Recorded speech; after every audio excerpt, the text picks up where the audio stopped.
Bonjour et bienvenue au Garden Café. Ici, on papote entre aspates.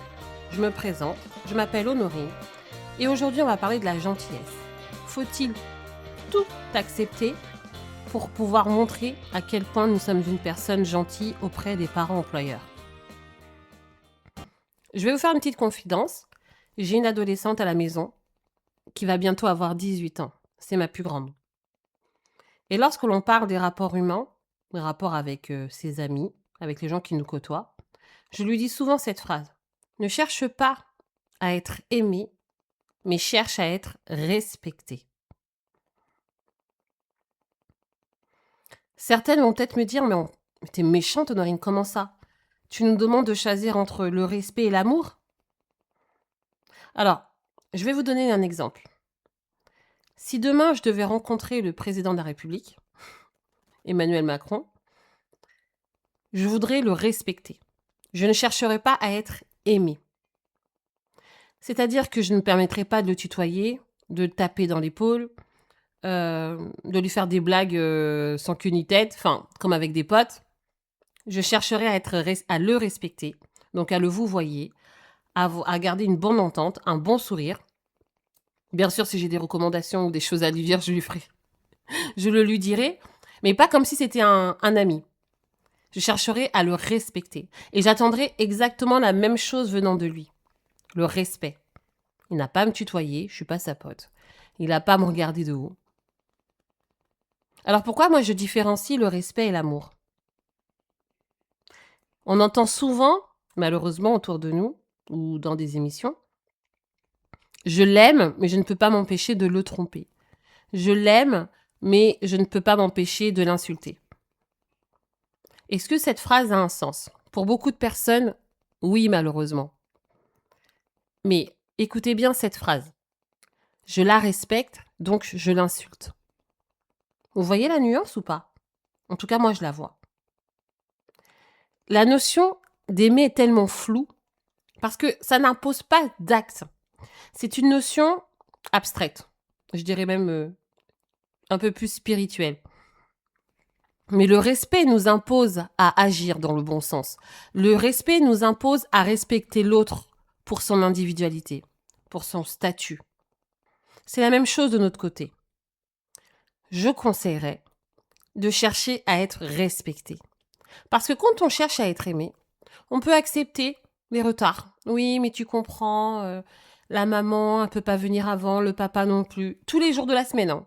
Tous les jours, il y a de nouvelles excuses. Ouais, mais tu comprends. Oui, mais tu sais, je suis une personne gentille, je sais pas dire non. J'ai déjà entendu des collègues dire ça. Alors que si l'on cherche à être respecté, on se rappelle que nous avons signé un contrat de travail. Ce contrat impose un cadre. Nous avons aussi proposé un livret d'accueil dans lequel nous stipulons dans quelle modalité nous accueillerons l'enfant. Tout est clair, tout est limpide. Cherchons à respecter ce cadre. Et le respect va dans les deux sens. Nous devons aussi respecter le parent dans l'éducation qu'il donne à son enfant. Par exemple, le parent qui refuse que son enfant mange du sucre. Par respect, nous n'avons pas, pendant que l'enfant est à la maison, lui donner des gâteaux, lui dire tu diras pas à ton papa et ta maman, parce que moi je sais ce qui est bon pour toi, tu vas pas mourir parce que tu manges pas un gâteau. Ça aussi, c'est un signe de respect. On peut très bien dire oui, mais moi je l'aime ce garçon. Il est tellement mignon, ou cette petite fille. Non, je respecte le parent. C'est son éducation. Il ne veut pas de gâteau. Il veut pas de gâteaux transformés. Il veut des gâteaux maison. Je le respecte. Alors, comment imposer ce respect? Déjà, prendre conscience de la femme que nous sommes, de l'asthmate que nous sommes, de nos valeurs, de notre travail, de tout ce que nous avons pu instaurer dans notre vie professionnelle. J'ai mes limites, il faut le dire, il faut se le dire. Il y a des choses que je ne peux pas accepter parce que ça va au-delà de ce que j'ai dit, de ce que j'avais conclu avec le parent. N'hésitez pas aussi à relire votre contrat parce que je ne sais pas pour vous, mais moi quand je parle avec des collègues, lorsqu'il y a un souci, c'est là où certaines se précipitent dans le contrat pour vérifier si elles avaient bien précisé ceci ou cela dans les conditions d'accueil. Relisez votre contrat pour que le jour où il y a un souci, vous puissiez dire, voilà, vous avez signé ces conditions-là, respectons-les. Et si cela n'est pas respecté, n'hésitez pas à modifier le contrat, à faire des avenants. Vraiment, pour moi, la notion de chercher à être respecté, lorsque je me suis imposé cette ligne de conduite, ça m'a mis en valeur. J'ai pris conscience de tout ce que j'avais, de tout ce que j'étais et de l'importance que j'avais pour moi-même et que je ne voulais pas être piétinée. Vous voyez ce que je veux dire? Vouloir chercher à être aimé, c'est s'oublier. Alors vous me direz, mais dans l'amour, il y a le respect. Nous pouvons voir que malheureusement, on peut très facilement dire je t'aime, tout en manquant de respect. Mais est-ce que dans le respect, il y a de l'amour? Je ne peux pas dire que je sois amoureuse de mon président. Je ne suis pas amoureuse de Macron. Je ne suis pas amoureuse de mes parents, des parents employeurs, des mamans, des papas. Je ne suis pas du tout amoureuse. Pourtant, je les respecte. Je ne cherche pas à ce qu'ils m'aiment, mais à ce qu'ils me respectent. Je veux pas qu'ils tombent amoureuses de moi. C'est pas du tout ça le but. Alors vraiment, répétez-vous cette phrase. Lorsque vous voyez qu'il dépasse les limites, vous voyez que ça sort de votre zone de confort, dites-vous ceci. Je ne cherche pas à être aimé, mais à être respecté. Je ne cherche pas à l'aimer, mais à le respecter. Et ça change toute la donne. De mon côté, je n'ai jamais eu de problème. Parce que justement, j'avais conscience du travail que je faisais. J'avais pris conscience de la femme que je suis. Et de ce que j'ai vraiment appris à m'écouter, à connaître mes limites.